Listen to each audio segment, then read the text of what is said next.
Sveicināti! Latvijas Nacionālais simfoniskais orķestrs ir sācis jaunu sezonu. Mēs izskaitījām, ka tā ir 95. Ja mums ar matemātiku nav īsti viss kārtībā, tad varbūt arī 96. Bet to mēs vēlreiz uz pirkstiem skaitot pārbaudīsim. Un ir jau noticis sezonas atklāšanas koncerts. Latvijas Nacionālais simfoniskais orķestrs muzicēja mākslinieckā vadītāja un galvenā diriģenta Andra Pogas vadībā. Un mēs ar Andri esam atkal satikušies LNSO podkāstā, kuram, starp citu, bija izdomāts latviskais ekvivalents, un es aizmirsu viņu iemācīties no galvas, bet es sarunas laikā varbūt man izdosies atrast. Un kā vienmēr mums ir viešņā, un šoreiz tā ir Mihaila Čehova, Rīgas Krievu teātra aktrise un direktora Dana Bjorka. Mums ir liels prieks ar jums tikties, un mēs vēl labprātāk sēdētu uz lielās ģildes skatuves, tā kā mēs to parasti esam darījuši, bet tur notiek 16 kontrabasu liela orķestra mēģinājums un pat diriģenta vadībā.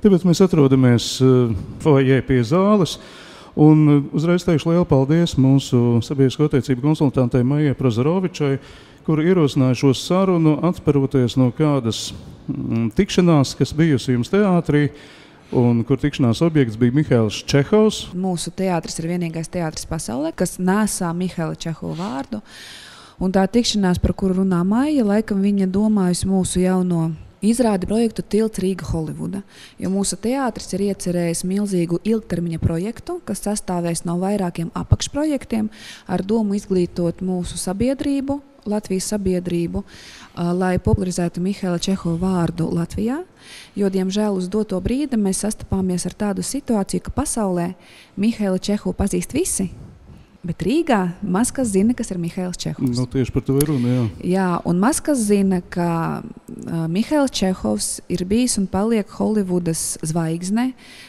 slavens aktieris, pedagogs, kurš nodibinājis Holivuda aktieru skolu, pēc kuras joprojām mācās visa Holivuda, visas Holivudas zvaigznes. Arī, piemēram, Leonardo DiCaprio joprojām uzskata tikai Mihaila Čehovu par savu skolotāju, kaut vai viņš viņu nav pazinis, bet ir skolojies pēc Mihaila Čehova sistēmas. Maz kas zina, ka Marilyn Monroe, Clint Eastwoods, Audrey Hepburn un daudzi citi pasaules zvaigznes ir Mihaila Čehova skolēni, un to, ka Mihails Čehovs nodzīvojis un strādājis šeit Rīgā 2 gadus, arī laikam maz kas zina, bet vajadzētu zināt visiem, jo būdams jau atpazīstams un pieprasīts mākslinieks Holivudā, Čehovs ir rakstījis rīdziniekiem un arī savam ļoti tuvam draugam Eduardam Smiļģim vēstulēs, kurās atzinās, ka vienīgā vieta uz pasaules, kur viņš ir bijis laimīgs, ir Rīga. Un tāpēc mūsu teātris ir iecerējis tādu milzīgu projektu runāt par Čehovu skaļi pasaules mērogā, lai šī ziņa aiziet līdz visām pasaules nostūriem, lai Holivuda brauc pie mums un skatās, kur tad ir dzīvojis un bijis laimīgs šis cilvēks, uz kuru tagad, krieviski labi skan Moļaca. Pielūdz, vai tā kā dievini, jā? Pielūdz visu aktieru saima pasaulē. Un otrs mērķis, mēs vēlamies, lai Latvijas iedzīvotāji ir zinoši un lepni ar vēl vienu pasaules grandu, ar kuru ir saistīta Rīga. Un te ir brīnišķīgi paralēli. Mihails Čehovs ir Rīgā uzturējies, un faktiski arī tieši 100 gadu pēc tam, kad to darīja Vāgners, 19. gadsimta 30. gadu otrā pus Vāgneram tā bija. Arī Vāgners šeit bija 2 gadus.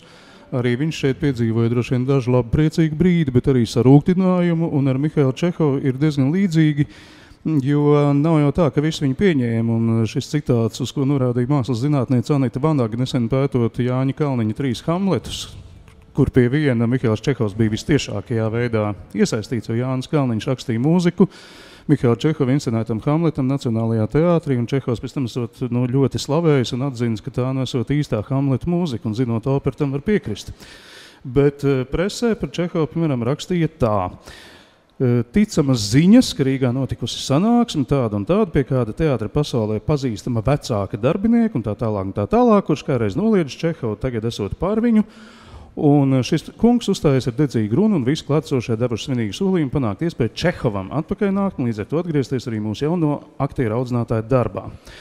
Tālāk raksta autors, kurš ir anonīms, jautā, vai Čehova dīvinātājiem nacionālā pašcieņa vēl nav modusies un ir gatava pazemoties svešu ģēniju priekšā.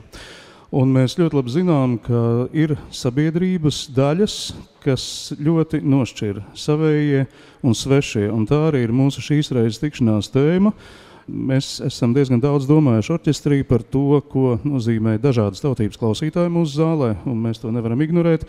Un es pieļauju, ka jūs teātrī droši vien ar to pašu varētu būt iespēja sastapties vismaz ar pārdomām par šo tēmu. Un es joprojām arī laikam uzdrīkstētos apgalvot, ka mūsu valsts nepārprotam ir 2 kopienu valsts. Par 2 kopienu valsti, jā, es neesmu antropologs. Bet mēs nav jābūt, es domāju, tādam, dzīvojam un redzam. Nav jābūt tādam, lai redzētu dzīves realitāti un iedzīvotāju procentuālo sadalījumu nācijās. Un, protams, ka kultūras piedāvājums ir visās jomās, gan kas attiecas uz mūziku, gan kas attiecas uz teātri, gan kas attiecas uz kino. Droši vien, ka vizuālā māksla ir mazliet, jo tur nav valodas barjera, jā, mazliet kosmopolitiskāk, es varbūt riskēšu teikt. Bet varbūt arī tur. Jā, bet to pašu varētu teikt par mūziku, jo arī mūzikā nav valodas. Bet vienalga mēs zinām, ka ir atkarībā no repertuāra ļoti mainīga arī mūsu auditorija. Mūzikā ir valoda, sevišķi operā ir valoda. Es domāju, tas ir diezgan būtisks parametrs, bet to, ka visām kultūras institūcijām, es domāju, būtu jāpatur savā fokusā, es gribētu teikt, to, ka ir šīs te, kas pamatā apmeklē kultūras pasākumus. Būsim realisti. Pamatā tā ir inteliģence, gan vienas iedzīvotāju grupas inteliģence vai otras iedzīvotāju grupas inteliģence. Cilvēki, kuriem ir vajadzīga māksla, kuriem tā ir ikdienas sastāvdaļa un nevis tikai ekstra. Un, man šķiet, ka abas šīs auditorijas, viņas, manā pieredzē nevienmēr satiekas vienā frekvencē, jo man ir gadījies būt arī kā klausītājiem šeit lielajā ģildē, kad ir uzstājušies gan viesi ar mūsu nacionālo orķestri vai arī kādi ārvalstu mākslinieki, arī Krievijas mākslinieki. Un tad tā auditorijas daļa, kas ir zālē uz mūsu koncertiem, piemēram, kad atbrauc Maestro Fedusējevs, protams, tur ir ļoti liela daļa mūsu pastāvīgo klausītāju, bet ir tādi, kurus tu neredzi ikdienā koncertos. Un savukārt es ļoti spilgti atceros, tas gan bija jau pirms varbūt 10 gadiem, kad Rīgā viesojās Svetlāna orķestris no Maskavas, un zāle bija absolūti izpārdota. Un man jāsaka, ka pat pazīstot sejās Latvijas simfoniskās mūzikas koncertu vai akadēmiskās mūzikas koncertu pamat auditoriju, pamat apmeklētājs, man tajā zālē nebija pazīstama neviena pati seja, kas ir diezgan pārsteidzoši. Dani, kā ir Rīgas Krievu teātrī? Vai nāk latviešu skatītājs? Jautāšu pavisam primitīvi. Mums latviešu skatītājs ir pāri 45% no auditorijas. Mēs esam izdevīgākajā pozīcijā nekā latviešu teātrī, jo bija jau vairākas diskusijas arī. Ojārs Rubins savā laikā ļoti sāpīgi izteicies par to, ka uz Krievu teātri latvieši nāk, bet uz latviešu teātriem Krievi nenāk. Un tā ir tāda šī brīža realitāte, kādēļ tā tas ir. Man ir grūti tā pavisam objektīvi pateikt. Bet mūsu teātrī tiešām zāles ir pilnas un nāk gan latvieši, gan krievi. Un laikam tas ir arī repertuāra nopelns un visticamāk arī tāpēc, ka mūsu teātris ir labs teātris. Tā ir viena no pirmajiem iemesliem, kāpēc cilvēki nāk nešķirot valodas. Un mūsu teātris jau strādā uz to, ka mēs arī vēlamies vērt durvis vaļā pēc iespējas plašākai auditorijai. Mēs mērķtiecīgi arī strādājam uz auditorijas paplašināšanu un daudzveidību. Nevarētu teikt, ka Latvijas Nacionālais simfoniskais orķestris to nedarītu, bet mēs, piemēram, nesen nācām pie secinājuma, ka mums ir pilnīgi 2 dažādās mārketinga valodās jārunā. Tad, ja mēs vēršamies pie mūsu latviešu auditorijas, un tad, ja mēs vēršamies pie tiem, kas runā krieviski, vai arī jūs tā darat, 2 plūsmās, ka var atšķirties gandrīz vai izteiksme, epiteti, patos. Jā, noteikti. Mēs, kad formējam repertuāru uz gadu, es jau redzu un zinu, uz kurām izrādēm nāk latvieši vairāk, uz kurām nāks izteikti krievalodīgie cilvēki. Un, protams, sākot no mēdījiem, mēs aicinām pilnīgi visus mēdījus, bet jau taisot produktu, kultūras produktu. Teiksim, piemērs, mēs taisam izrādi, pieaicinam režisoru Viesturu Kairišu, kas pats par sevi jau paņem savu auditorijas daļu, kas ir Viesturu Kairiša piekritēji, un cilvēki, kuri zina, kādā stilā strādā Viesturs Kairišs un kādas izrādes stilistiski top. Pie Viesturu Kairiša, runājot ar viņu, mēs izvēlamies Lugu. Vienā gadījumā viņš izvēlās Karlis Līrs, Šekspīrs, kas pats par sevi paplašina auditoriju, jo tā ir klasika. Šekspīru zina visi, sižetu zina visi, un pats par sevi tas jau paplašina to auditoriju valodas ziņā. Otrajā gadījumā Viesturs Kairišs paņem izrādi Lugu Turgeņevu Mumu, kas ir izteikti krievu klasika ar traģisku sižetu. kas pats par sevi jau uzreiz velk uz domu tā, šī izrāde būs vairāk interesanta inteliģencei, cilvēkiem, kuriem patīk padomāt, parisināt, kuri nebaidās no traģēdijām, kuri nebaidās no sāpīgākām lietām. Un mēs jau spējam prognozēt, ka šī izrāde, teiksim, mēs nepelnīsim uz šīs izrādes kasi. Tā nebūs komerciālā izrāde, bet tā būs tendēta uz kritisko domāšanu, var pateikt tā, uz JRT skatītāju, kas pie mums arī nāk. Tas ir kā sugas vārds, ja? Nu, ir mūsu skatītājs, ir JRT skatītājs, ir jūsu skatītājs. Skatītāji arī dalās. Un tad, teiksim, nākamā izrāde ir Mana skaistā lēdija, klasika, muzikālā izrāde. Sižets diezgan viegls, bet romantisks. Pieaicina Mallusi Galvu, kas ir izteikti Krievu publikai favorīte, Krievijas slavenā horeogrāfa un režisora. Un mēs jau zinām, ka šī izrāde būs vairāk komerciāla, ko šo izrādi vairāk ies krievi, krievalodīgie cilvēki, kuriem vairāk patīk atpūsties, atslābināties, baigi nepārdzīvot, gūt baudu no mūzikas, no krāšņiem kostīmiem, scenogrāfijas un no aktierspēles. Formēt repertuāru mēs jau paši par sevi saprotam, uz ko mēs ejam ar katru izrādi, uz ko mēs tendējam. Teiksim, ja mēs runājam par latviešiem, mums vajadzētu, teiksim, šogad vairāk palutināt latviešu skatītāju. Mēs izvēlamies Lugu Inga Ābele, Jūras Vējš, pieaicina Māru Ķimeli, uz skatuves Mārtiņš Vilsons, Andris Bullis, citi latviešu aktieri miksā ar mūsu krievu aktieriem, un mēs jau potenciāli saprotam, ka mēs strādājam uz latviešu auditoriju. Un latviešu auditorija šī luga ir daudz interesantāk nekā krievu auditorijai. Tie vārdi un uzvārdi, kurus viņi redzēs uz skatuves, mūzika visā izrādē ir grupa instrumenti, un mēs runājam par latviešu mentalitāti. Un tādu piemēru ļoti, ļoti daudz. Respektīvi, repertuāra plānošana ir viens no pamatinstrumentiem, kā mēs aicinām konkrētu auditoriju uz konkrētām izrādēm. Jā, te mums reiz nāk prātā konkrēts piemērs ar mums, jo mums ir tāds bērniem un ģimenēm domāts cikls Lenesons. Un man liekas, ka vai es pareizi atceros, Andri, ka krievu mūzika Lenesona repertuārā nonāca nebūt ne ar kaut kādu ļoti viltīgu domu.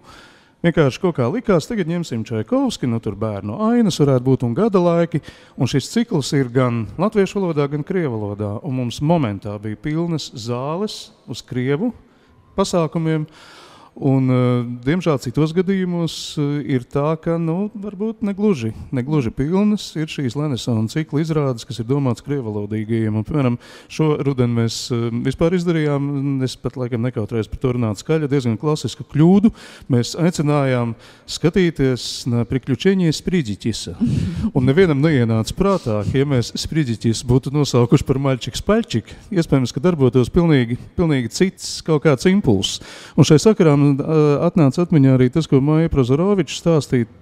Tieši bija šī, laikam, žurnālistu tikšanās, ja, Mihaila Čehova tēmu, un Maija teica, viņi skatās uz kādiem vārdiem un uz kādiem signāliem reaģē un uz kādiem nereaģē. Un arī no žurnālistiem, kuri skaitās, tomēr diezgan pietiekami plaši izglītoti cilvēki, vismaz tā tam vajadzētu būt, daļa jēdzienu un daļa personību, kas pārstāv it kā latviešu teātras sadaļu, atstāja, teiksim, pilnīgi vienaldzīgus. Jā, noteikti žurnālisti dalās arī, tāpat kā skatītāji, teātri, aktieri, mūzika. Mēs aicinām gan latviešu, gan krievu valodīgus preces. Un, jā, Maijai ir taisnība. Mēs dzīvojam divās kultūra telpās vienlaicīgi. Ir latviešu kultūra telpa, ir krievu valodīgo kultūra telpa. Ļoti bieži mēs sastopamies ar to, ka es varu nokaunināties šobrīd. Pirms 4 gadiem es vēl nezināju, kas ir Jānis Skutelis. Kaut vai es strādāju teātrī jau 10. gadu, es televizoru neskatos.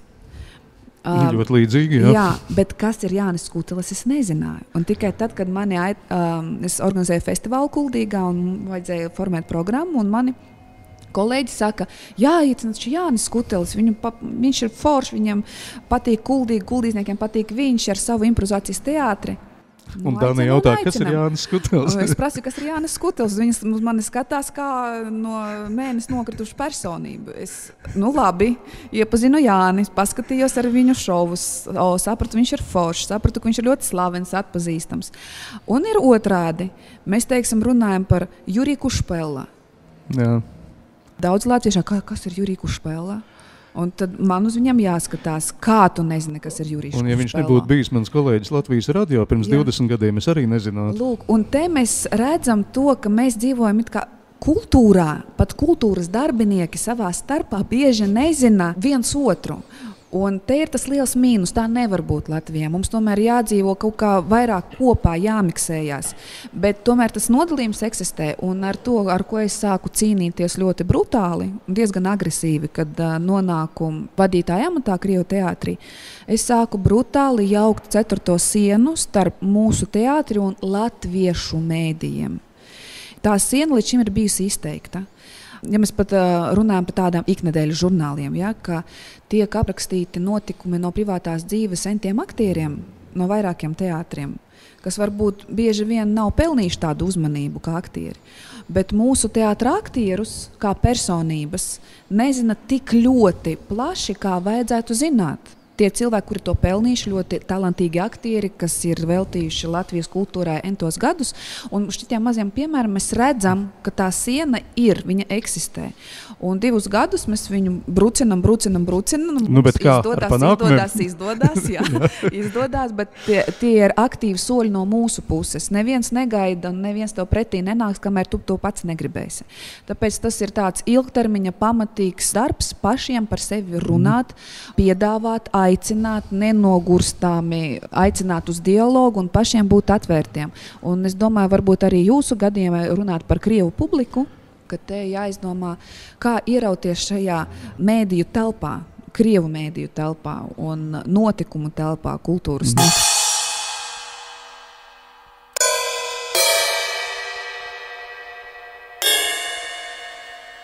Jā, šai sakarā, Andri, man nāk prātā, varbūt tu varētu pastāstīt arī mums. Tev ir bijuši arī piedzīvojumi ar krievalodīgiem žurnālistiem, un tu esi pēc kādreiz stipri slavējis. Jā, nu, runa jau ir par konkrētām personībām. Es varbūt izvairīšos, lai neko nekonfrontētu, varbūt saukt cilvēks vārdā, bet man jāsaka, ka bieži vien arī man ir bijuši vairākas intervijas ar krieviski runājušiem žurnālistiem, un man jāsaka, ka bieži vien šīs intervijas ir daudz dziļāk tverošas un daudz plašāku tādu apvārsni un informētību. Bet tas, ko es gribēju teikt, papildinot Danu par šīm 2 dažādām auditorijām, es nevaru nepieminēt, pat pēc LNSO pasūtījuma tapušu auditorijas pētījumu, mums bija tāds neliels tieši mērķa auditorijas pētījums, nevis lai aptaujātu vispār, uz ko nāk cilvēku, uz kādiem kultūras produktiem. Bet kas ir tie iemesli, kāpēc noteikti sabiedrības grupas nenāk uz mūsu koncertiem? Tā skaitā tās bija ģimenes ar bērniem, tie bija jaunie profesionāļi, tie bija dažādas vecuma grupas, dažādu fokusu grupas, auditorija, tā skaitā latviešu auditorija, tā skaitā krieviski runājoša auditorija. Un tur ļoti daudz dažādas ļoti interesantas detaļas un ļoti interesantas pārdomas, kas mums kā muzikas programmas veidotājiem sezonas garumā ir jāņem vērā un ko mēs noteikti arī diskutējam un diskutēsim. Nu, varbūt vienīgi izņemot tādus argumentus, ka viņiem kaut kas nav. Viņiem kaut kas nav ar repertuāru mārketingu. Es nezinu, kas, bet kaut kas nav. Tāda respondenta. Jā, tā ir tāda, es domāju, tas neiedziļināšanās pozīcija. Jā. Bet bija arī ļoti bet viena tāda fundamentālā lieta, ko es nolasīju, tā pavisam to varbūt reducējot līdz varbūt ļoti tādam vienkāršotam dalījumam, ir tā. Latviešu auditorija pamatā nāk uz saturu. Uz repertuāru, to, ko mēs piedāvājam. Ja mēs piedāvājam kaut ko, kas ir interesants muzikāli vai atpazīstams muzikāli vai nepieciešams cilvēkiem tajā brīdī muzikāli, viņi nāks klausīties pašu repertuāru. Varbūt mākslinieki, solists vai diriģents būs mazliet sekundāri. Tad tā krieviski runājošo sabiedrības daļa, viņiem tieši repertuārs ir drīzāk sekundārs, bet viņiem ir primārs, kas ir šis mākslinieks, kurš ir uz skatuves. Un ja tur ir mākslinieks, kas ir atpazīstams, un ja tur ir mākslinieks, kas, teiksim, ir no Sanktpēterburgas vai no Krievijas vai vispār ļoti, ļoti atpazīstams šajā vidē, kā solists vai kā diriģents, tad šī auditorijas daļa nāks.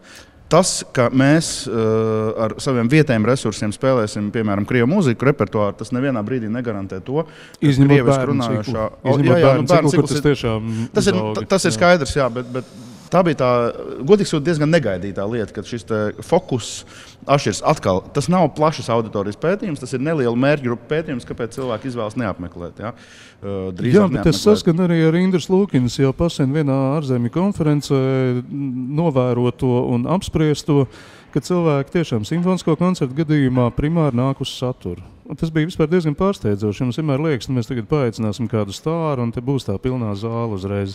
Bet ir pilnā zāles, kad ir stāri. Vārdu sakot, kaut kur tam visam pa vidu mums ir jāmēģina nostāties. Un runājot par šo pētījumu, ienāca prātā vēl viena lieta, tieši par teātra apmeklējumu runājot, kur viena respondente teica, viņa zina vairākus kolēģus, kuri pat tīri labi zina latviešu valodu, bet neiet uz latviešu teātri, jo viņi pat ne tik daudz. Ne tas, ka nesaprot tekstu viņi saprot, bet, un šī respondenta minēja vārdu izjūta. Un tas ir, protams, kaut kas pilnīgi metafizisks, bet lūk, tieši šis izjūtas jautājums ir tas, kas viņas krievalodīgiem draugiem liedz iet uz latviešu teātri. Dana, kas tā izjūta jūsuprāt varētu būt? Tikai miniet. Ziniet teicienu ruskajā dušā. Jā. Protams, krievu dvēseli. Es domāju, ka skatītāji respondenti runāja tieši par to, jo mēs no daudziem latviešu skatītājiem, kuri pirmo reizi apmeklē mūsu izrādes, dzirdam ļoti līdzīgas atsauces. Atnāk pirmo reizi, atveda, protams, sieva, kura velk uz citām latviešu izrādēm vīru, kas nepatīk viņam vispār teātri, bet jānāk. Un tad pēkšņi atnākot uz krievu teātri, viņš beidzot man te patīk, beidzot man teātris sāka patikt.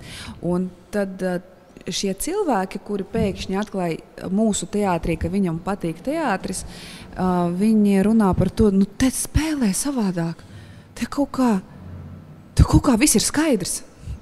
Es citēju šo skatītājus, citiem vārdiem, bet uz to pusi. Un krievu aktieru skola atšķirās no Eiropas skolas, un latviešu teātra skola ir tendēta uz eiropisko vairāk skolu, kur vairāk prāts un pēc tam emocijas. Krievu skolē, protams, prāts ir, bet caur emocijām. Un tas ir ļoti atšķirīgi. Un, ja mēs runājam par komēdiju žanriem, tad krievu aktieru skolē ir izteikta tā spēle caur ķermeni, ekspresiju. Un, ja runājam par kaut ko traģisku un dramatisku, tad arī krievu aktieru skolai piemīt lielāka emocionalitāte. Tāpat kā mēs runātu, ir spāņu mentalitāte, ir norvēģu mentalitāte. Tā ir krievu mentalitāte, ir latviešu mentalitāte. Un kādam var likties, atnākot uz izrādi, ka aktieris pārspīlē, kas izteikti ir vairāk piekritējis tādam atturīgākam veidam un arī ikdienā komunicēt atturīgi. Un kādam tieši vajag šo atklātumu, šo barjeras robežas iztrūkumu starp skatītāju un aktieri. Un mūsu teātris tiešām atšķirās no pārējiem teātriem. Bet, lai paplašinātu mūsu auditoriju, mēs tomēr veidojam mūsu repertuāru ar daudzveidīgām izrādēm. Un mūsu teātri var atrast arī tās ieturētās formas un tādā ieturētākā spēles manierē, un arī tās izteikti krievu. Un tāpēc, atgriežoties pie respondentes teiktā, es liecos domāt uz to, ka viņa runāja tieši par šo krievu mentalitāti, spēles stilu un kurai latviešu teātrī vienkārši ir augsti drusku, ja? Kā to skatīties, vai prātīgāk, vai inteliģentāk, bet abas divas formas ir pietiekošas pašas par sevi, bet ļoti atšķirīgas. Jūs paskatieties krievu filmas, paskatieties franču filmas, paskatieties latviešu filmas, paskatieties Ameriku. Kultūra ir kultūra, mentalitāte ir mentalitāte. Un nav sliktāk vai labāk, ir vienkārši atšķirīgāk. Un lai cik mēs globalizētos, tomēr kaut kas vienmēr paliks atšķirīgs. Andris, tagad iedomājies, ka tagad tu diriģēji krievu mūziku, tu esi cits Andris Poga. Es diriģēju mūziku, to, kur es spēju identificēties, un katrai mūzikai ir savu spēles noteikumu. Jo viens veids ir, kā tu sagatavo un kā tu fokusējies uz, piemēram, vācu muziku, uz vācu repertuāru, kādu skaņu tu sagaidi no orķestra vācu repertuārā, pie kā tu strādā. Jā, nenoliedzami, tas ir daudz racionālāk pieeja, daudz vairāk fokus uz tām kvalitātēm vai teiksim, tiem izvirzījumiem, ko tev pieprasa šī konkrētā vācu komponista partitūra. Tad, ja tu strādā pie krievu muzikas, kā būtu Čaikovskis, piemēram, vai Prokofjevs, vai Šostakovičs, vai Skriabins, piemēram, tad es nenoliedzami varu teikt, ka daudz kas ir tāds emocionāli pazīstamāks un emocionāli, teiksim, kā lai saka, sasniedzamāks. Ja tu strādā pie franču mūzikas, tad tur ir atkal pilnīgi citi spēles noteikumi. Un es domāju, ka tā ir vienkārši dažādā stilistika, kas ir jārespektē.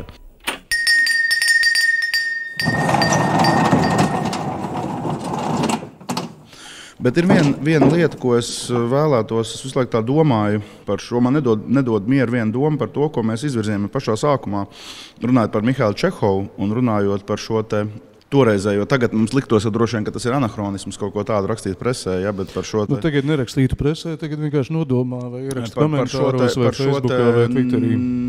Es riskēšu teikt nacionalistisko nostāju par to, ka viens ārzemju, šī gadījumā Krievija, bet es domāju, ka tam nav nozīme. Es nedomāju, ka tas ir pārāk tāds politizēts. Tas nav tik politizēts, ka tas ir, teiksim, Krievi intelektuāls. Ja tas, piemēram, būtu Norvēģi intelektuāls, tad tas būtu savādāk. Ne, tas nebūtu savādāk. Es domāju, ka tā ir tāda diezgan, kā lai saka,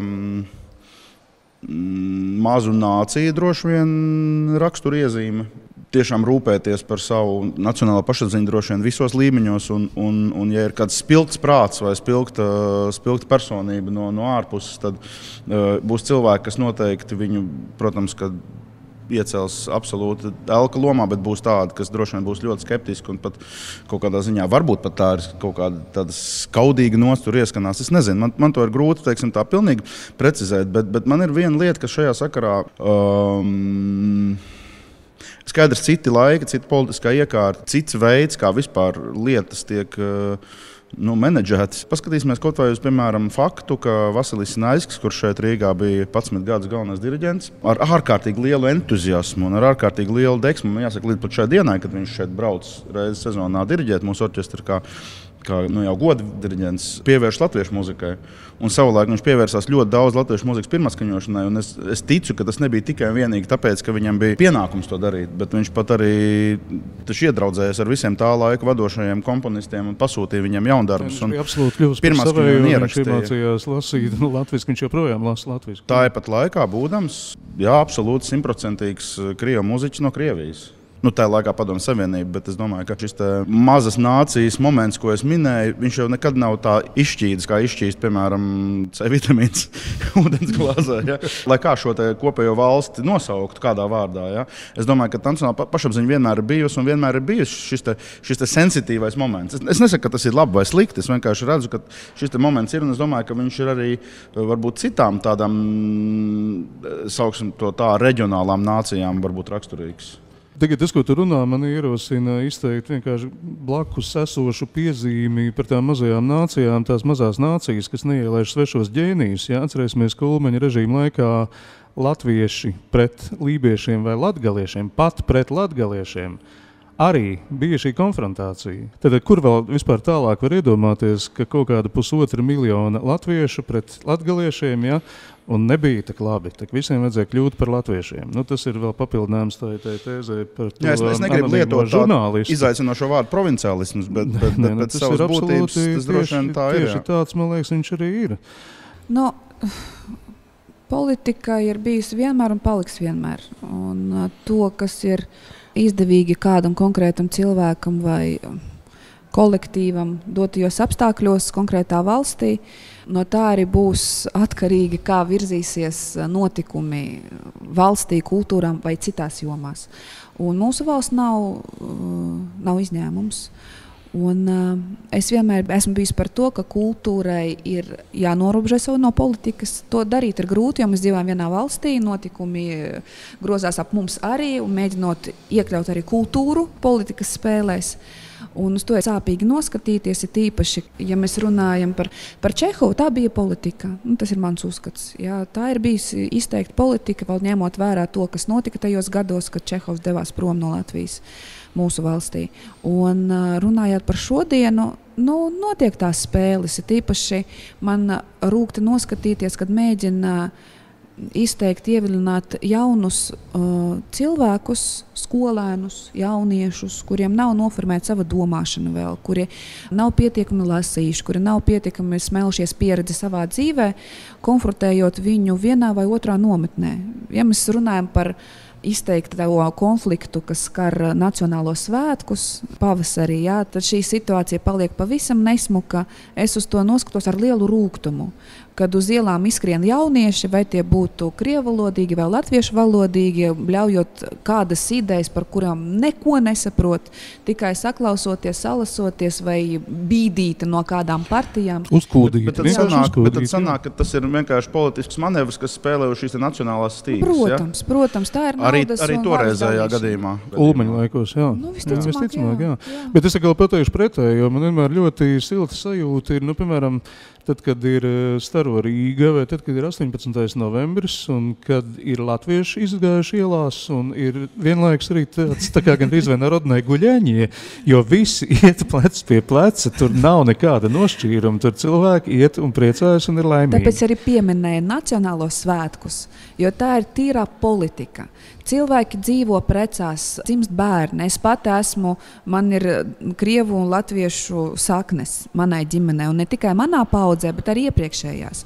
Un man visapkārt ir tikai tie laimes stāsti, ka es savā tuvākajā vai tālākajā paziņu lokā neesmu sastapusies ar nacionāliem konfliktiem, kad cilvēki nevar sadalīt kaut ko, būdami krievs, latvietis vai kādas citas nacionalitātes. Es to nejūtu dzīvojot Latvijā. Ikdienā, ejot uz darbu, ejot pa ielām, es redzu un sajūtu, ka cilvēki draudzējās, cilvēki prot sarunāties, cilvēki prot strādāt kopā, dalās ar pieredzi. Un tikai izteikti 2 reizes gadā notiek tāds politiski aktivēts gājiens, un pēkšņi rodās 2 nācijas, kuras nevar sadzīvot. Un tas ir rūgti un uz robežas rūgtums un smiekli. Ziniet, tā, nav tā, bet cenšas katru gadu darīt. Nu jā, ar tādu sajūtu, ka kāds ir ļoti interesants, lai tas nerimtu, teiksim tā. Protams, tas ir taču skaidrs. Vieglāk... Labi, nerunāsim par politiku. Es teicu, ka es negribu par politiku, tagad tajā politikā. Jā, bet tomēr agrāk vēl. Mūsu mērķis kultūrai ir cilvēkus apvienot, runāt par skaistumu, par radošumu, par mīlestību, par saprātu, aicināt caur teātriem, mūziku un citiem mākslas veidiem runāt par cilvēciskumu. Un šīs, man liekas, ir kultūras lielākais virsmērķis un misija.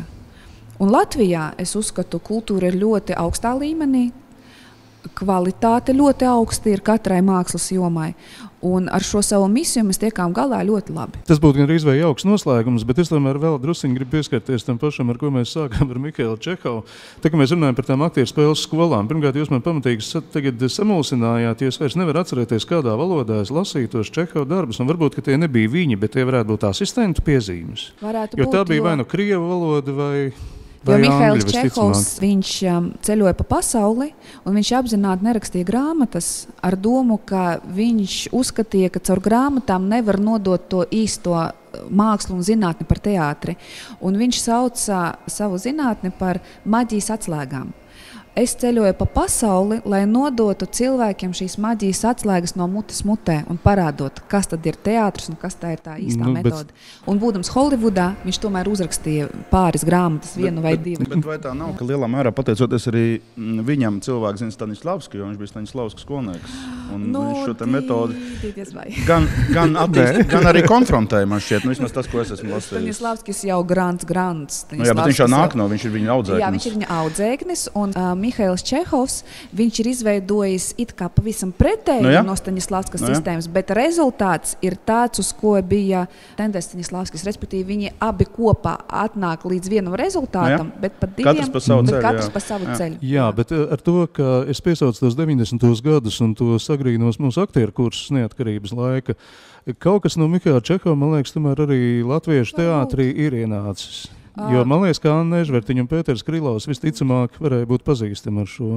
Jā, mūsu teātrim ir uzdāvināta dāvana. Pirms gada es iepazinos ar teātru La Abadia, Spānijas Madridē teātris, kur strādā izteikti pēc Čehova metodas. Un viņu vadītājs Jose Luis Gomes, 80-gadīgais jau mākslinieks, režisors, spāņu grants režisors, Viņš savu dzīvi ir veltījis tam, lai viņš apceļos visu pasauli, meklējot pēdas no Mihaila Čehova. Viņš ir pabraucis garām mūsu teātrim, jo viņš toreiz bija padomu laikos šeit, un mūsu teātris vēl saucās Krievu drāma.